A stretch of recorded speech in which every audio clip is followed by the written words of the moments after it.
Hello, listeners. Today I have the pleasure of speaking with Damon Lembi, who is a 2 times best-selling author, the host of the Learn It All podcast, and CEO of Learn It, a global leader in corporate training that has upskilled over 1.8 million people. So drawing from his prior baseball career, Damon brings an athlete's perspective to leadership, and through his journey, he has gained invaluable insights into what makes and helps organizations grow and how great leaders learn. Today we dive into his journey and highlight some of the key nuggets and wisdom that came from it. So I hope you enjoy this episode as much as I did. What does it truly mean to be a leader? Welcome to The Executive, a podcast that highlights the career journeys, struggles, successes, and day-to-day experiences of leaders. I'm your host, Dr. Benjamin Ritter, bringing over 10 years of experience as a leadership and career coach, L&D consultant, and healthcare executive. My mission is to guide leaders towards creating a career they can love. Thank you for listening. Now let's hear from the executive. Damon, it is so good to have you on the show. And I mean, what a treat though, because from what I know about your book, Learn It All, Leader, and your podcast, the Learn It All podcast, do you know it all already? You're going to help us understand everything that the world has to offer? Dr. Benjamin, great to be here today. And I absolutely don't know it all. So probably learn more from you today than maybe you'll learn from me. So I'm happy to be here. Well, I am all about learning. I think we might align on that a lot. And it's exciting to have another fellow learner. You got to explain this to me. Okay, so great leaders aren't born.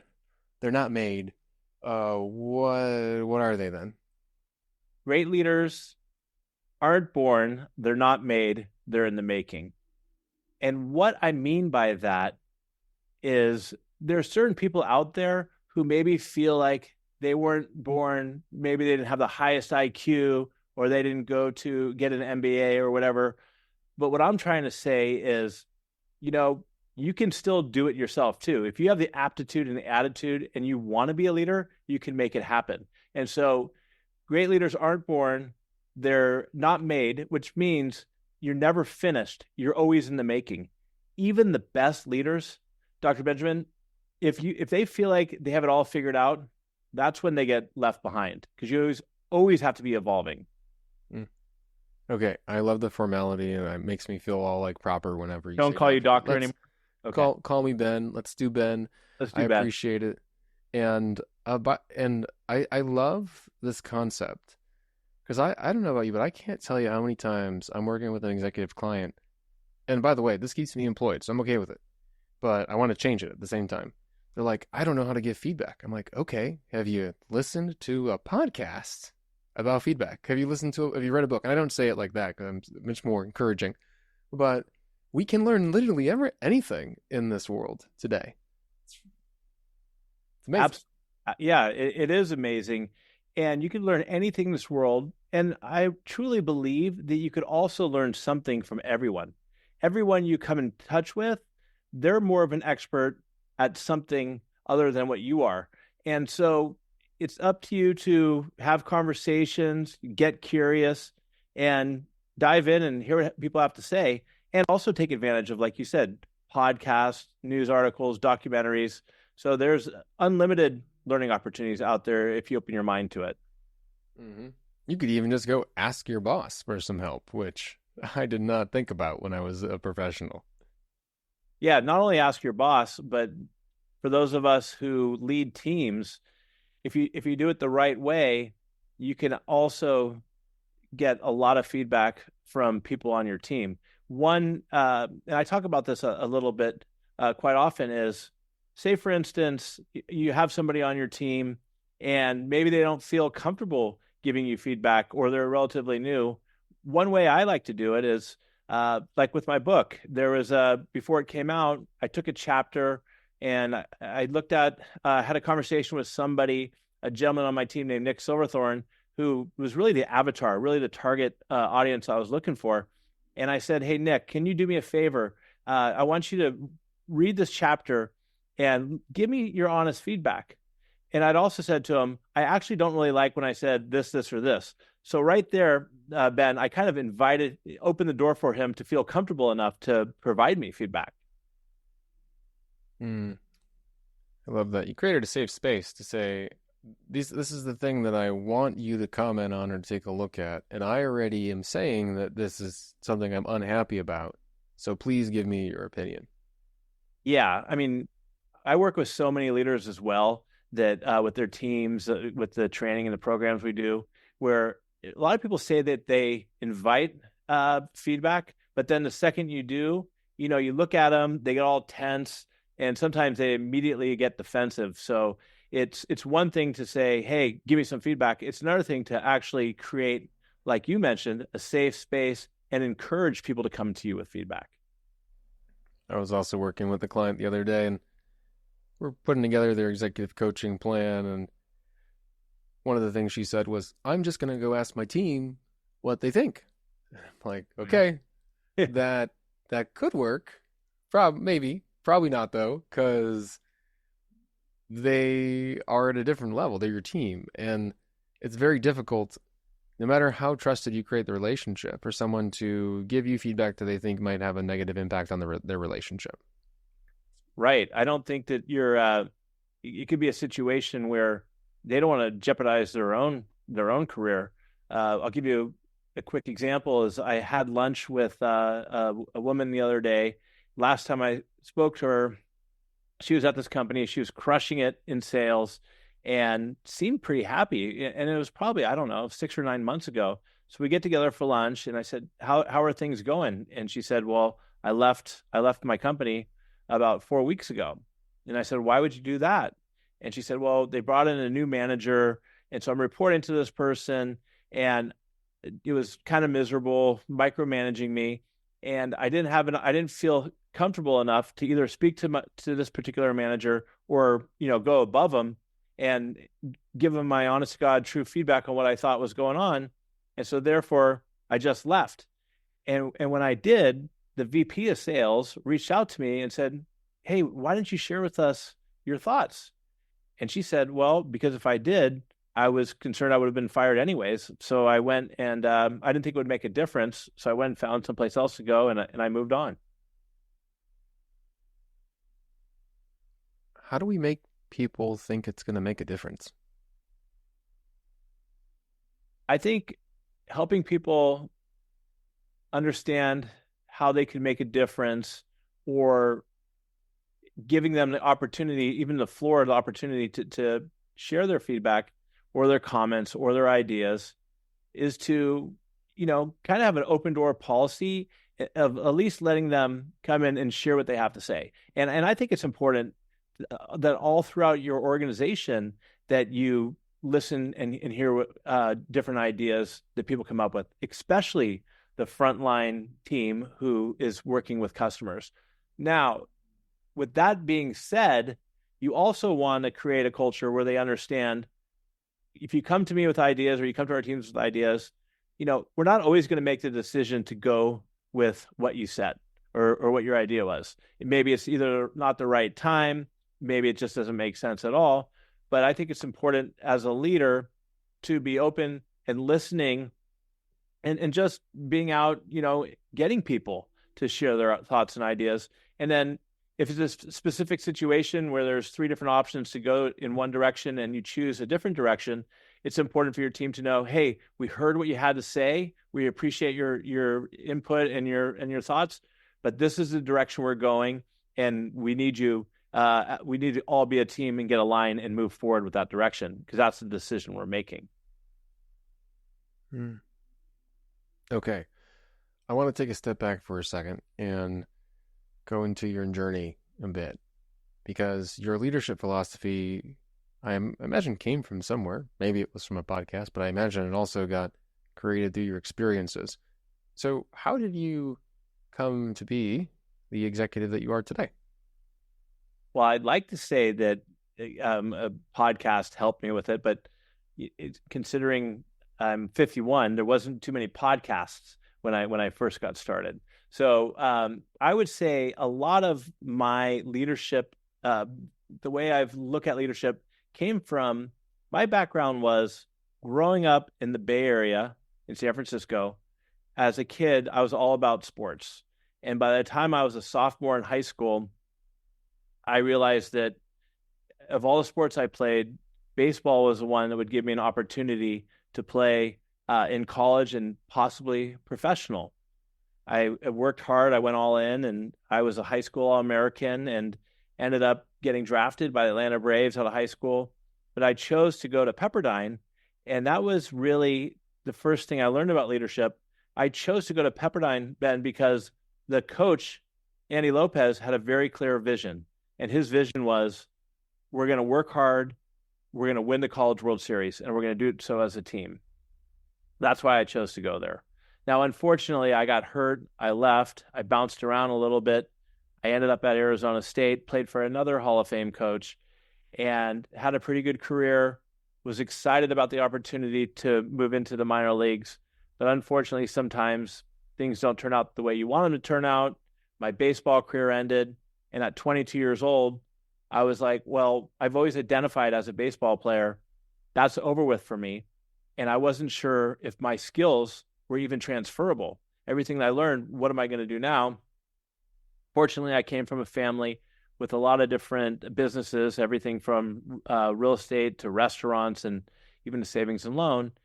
But my dad was starting this small computer training company back in June of 95.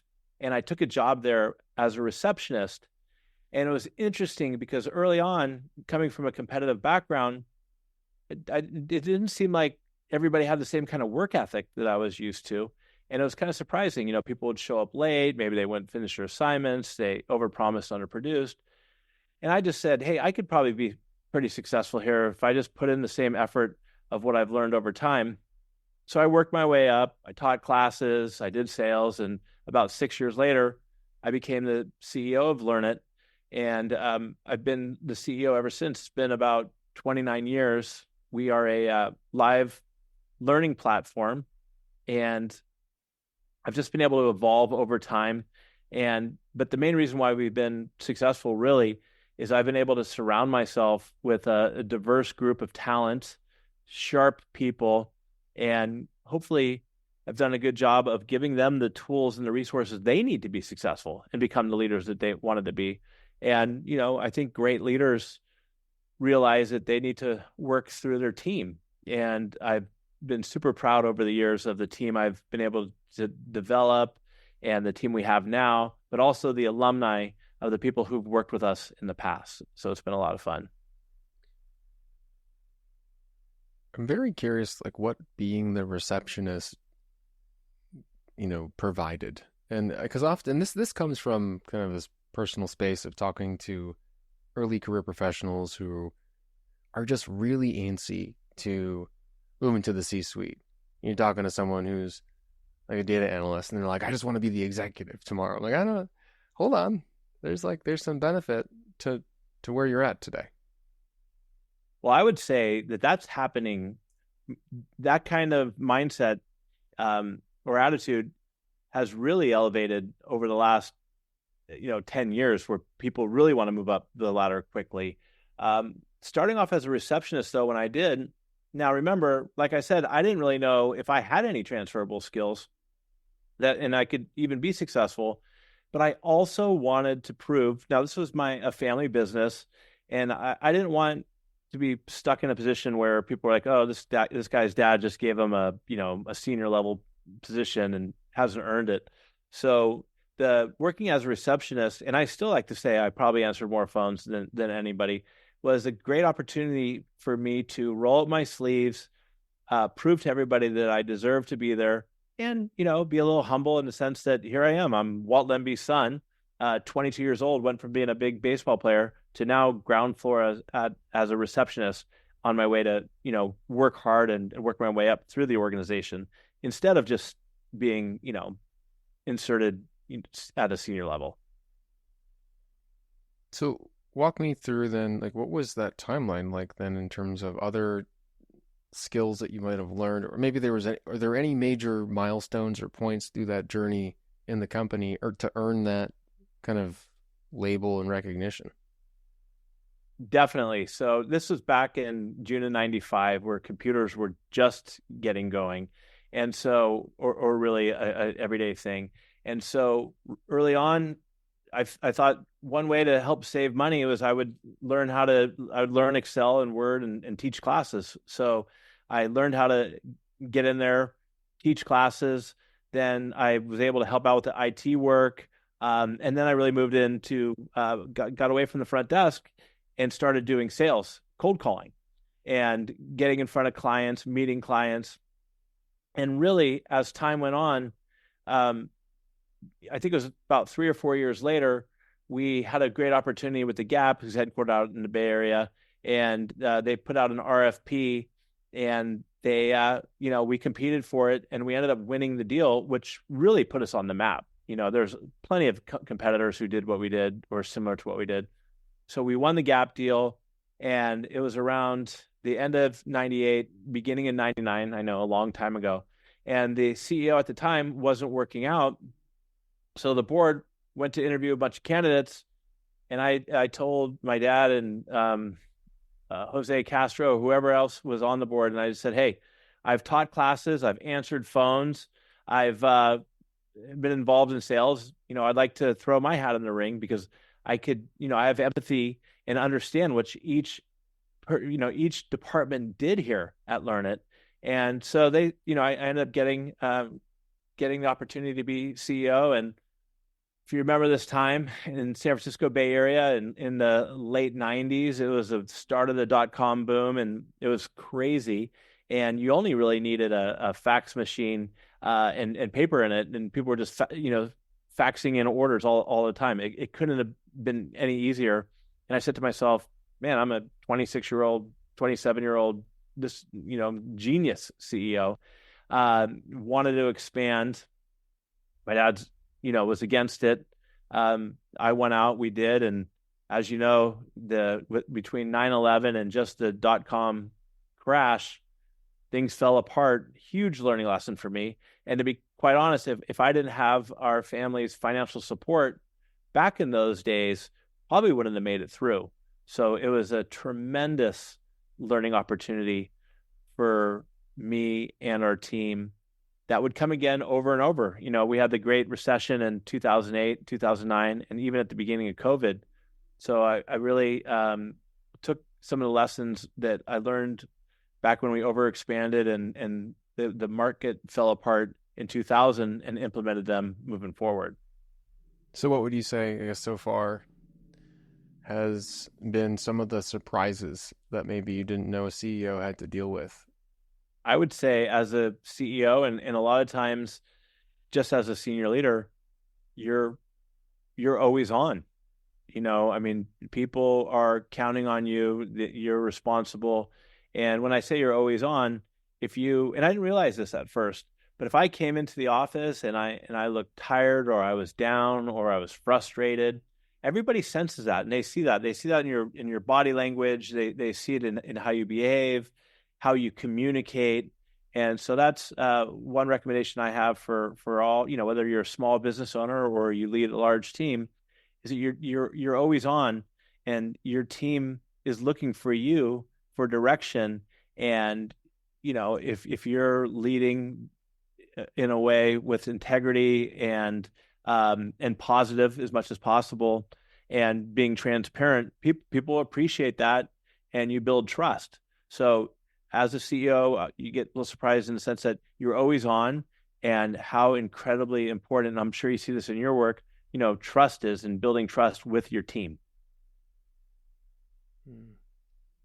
That always on concept is something that a lot of new CEOs, or maybe even like very tenured CEOs, might sometimes forget. It's now you have to like almost put on a very honest mask that is like you in the bestest sense, but also you that is going to encourage and inspire people around you, because everyone looks at you. Everyone is always looking at you for the answer. Everyone's always looking at you to how I should feel, looking at you to feel comfort and to trust that the future is going to be okay. No matter what is actually happening in the world. Like you have honest, there is some aspect of like you have to be honest and transparent and direct, but at the same time you also have to be empowering. It's what a tough job, Damon. I don't. What's the word when you Yeah, what is the you know word? It's I don't envy? I don't I don't envy. envy you. I don't envy you. Yeah, your title and your label and being a CEO is not easy, and a lot of people it might not be right for everybody, but for the people that do want to do it, you got a big important job ahead of you. Yeah, I think, I think when you take on a role as a CEO or as a small business owner, or again, even leading a team, you're shouldering that responsibility. Now that's your responsibility, and you owe it to your team to be the best leader possible because they are counting on you. And a lot of times, I look at it. What drives me, obviously, I have my own family. I want to support and do what's best for them. But I also look at it. Learned's got about 65 employees. Their income and their benefits and everything, and how they pay their mortgage is through the work that they do at Learned. And so I feel responsible in some sense for them. And that's why I think as a leader as well, I want to I want to lead with integrity. I want to make sure that I'm, like you said, that you put on a authentic mask, and that you realize that that your words matter and the way you behave, and because people are always out there looking, and they. It's also just so important to be as transparent as you can, especially when times are tough, because otherwise, if you're not, Ben, then people are concerned, like, well, what's going on? How do I know? Is so and so company, are we going to be going through layoffs? I think great leaders. I always go back to Winston Churchill. I'm a big World War II guy. I think right at the beginning of the war, when Germany started bombing, the Battle of Britain, he just did such a great job of telling the facts the way they were, over communicating and being honest with people, but also trying to keep it positive. Mm. And that is something all leaders in the making can learn, I imagine. Yeah, And I think you can learn it. I think that if I looked at myself 15 years ago to how I'm leading now, I'd probably cringe. What I mean? It's like, but you just you try things out, you learn, you try to get feedback, and you try to evolve over time, get great mentors and coaches, and just do the best you can do. what are you learning right now? What am I learning right now? Well, outside of work, I'm trying to learn on how to get my 3-year-old to go to sleep before 10 o'clock. That's tough. But what I'm really focused on, and I think I probably drive my team nuts with this, to be honest, is I'm huge on the whole AI front, and whether it's ChatGPT or just generative AI in general, because I believe, like a lot of people, that it's going to have a bigger impact on the world than even the internet did 25, 30 years ago. And if we don't leverage it and become power users at it, then I think that you're at an opportunity to look at yourself and be obsolete, both as an individual and as a company. And I think, now it's almost an old cliche when people say, you're not going to lose your job to AI. You're going to lose the people who are power users at AI. But what I want to think too is that I was talking to a guy the other day, and he's got a brother out in Indiana, and he asked his brother, "Well, what are you going to do?" And he's like, "I'm going to go to barber school." And he said, "Well, instead of going to barber school, nothing wrong with that, but AI hasn't caught on the way it has out in California. Why don't you ramp yourself up on that and set yourself apart and get in, and that's going to be huge for your resume and moving forward." So that's kind of a long version of what I'm learning now, is how do I immerse myself in AI for myself, for our customers, and for Learn It. If someone is listening to this and they're just like, that is the topic I've been trying to learn or know I need to learn. I just found out that ChatGPT existed last week. And because there are people that that's happening to. If you don't know what ChatGPT is, I'm sorry. Please look it up. It's a very helpful tool. There's other options as well. But how would a leader go about learning about AI and potentially identifying opportunities for it in their company? Well, the first thing I recommend doing, there's so many resources out there. There's some great thought leaders on LinkedIn. I'm a big fan of Ali K. Miller, and I'm also a big fan of Ethan Mollick. And those are two who are constantly posting tools and resources. A lot of them are free, but they're doing it for individuals like myself who are really non-technical. So they're making it pretty practical and applicable for your day-to-day life. And there's podcasts out there that you can consume and learn from. Plenty of YouTube videos, but I usually start. But you also have to be careful because there's so much stuff out there. That's why I always kind of go back to Ali K. Miller and Ethan Mollick, and from there they'll recommend other sources. But I would dive in, and I would get a ChatGPT or a Gemini account and just start playing around with it. I mean, that's really super important, is just get in there and just start learning.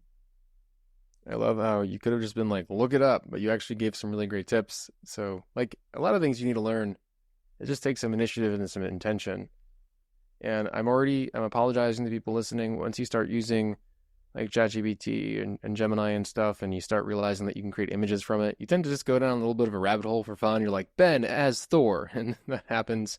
It's okay. It's worth it. Have some fun. Waste some time. You're learning at the same, in the same moment. People might get some laughs out of it. So for our listeners, any last words of advice, Damon? Well, I would say, for all your listeners, what I recommend is, stick your neck out there, have the courage to try new things, learn and fail, get comfortable with failure, because it's the best way to learn and evolve. So that's what I have to say. I love it. Thank you so much for your time, Damon. Super valuable. And I hope you have a lovely day and a wonderful life learning, because that's probably one of my main values. You as well. Thank you for listening to the Executive Podcast, where we explore what it truly means to be a leader. If you've taken one thing away, make sure to subscribe, share, and most importantly, leave a review. Thanks again, everyone, and see you next time.